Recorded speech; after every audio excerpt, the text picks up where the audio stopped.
Good afternoon everyone, just a quick video today. We have a Merc B200 ECU, so a little Mercedes. This is a SIM 266 hardware, it's a Simmons ECU. It's been sent in to check the accelerator pedal position sensor circuits now. Signal wires, signal wires for APP, as you can see on wiring diagrams, A48 and 49. Grounds are A36 and 34. Now, load test on ground, load test on power feeds out of the ECU, all good stationary. The last thing to do, which I've already done, obviously testing the ECU first, but is to check the sensor inputs. So if we input a sensor signal, which would come from the APP sensors on the pedal to the ECU, can the ECU interpret it?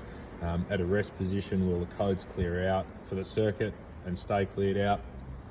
Now, obviously I have codes here for everything else I don't have pinned out, but we don't have any APP codes, not circuit codes. If I take the sensor input off and do a key cycle, then they will set, that's fine. So it can set and clear codes. Just quickly, live data. These Mercs are pretty easy to pull up all the sensor data. We want electronic accelerator.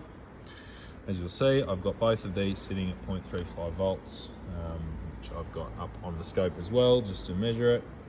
So what I'll do quickly is I'll just pull up a voltage measurement. There we go. Now, 0.35 volts, 0.35 volts.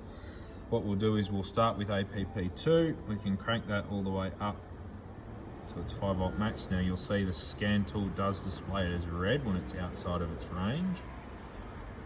So obviously you don't want 5 volts on that sensor at idle. Or just sitting there, key on I should say. And we'll go all the way back down to its 0.2. We'll do the same with APP1. So it's accelerator pedal position voltage 1. Ignore the throttle because we haven't got the throttle pinned out. We don't have any issues with that, just with the APP. And then we'll go back down, 0.3, all happy. Now, during that testing, we do not lose a ground, and I've done the same thing with the signal wire, with the feed wires. We don't lose any 12 volt feeds or grounds for that APP signal. So that circuit internally on this ECU is good. There's a couple other codes that this had that I have to look into as well. But that's what I've started with, and that's what we've found. So I hope people find that interesting. Very basics of checking pedal position sensors. Now this can all be done on car. It does get tricky on car because you have grounds and feeds that are shared internally and externally on the vehicle and in the harness, so you can have other things pulling these circuits down on car. But as far as a bench test, that's what we're looking at.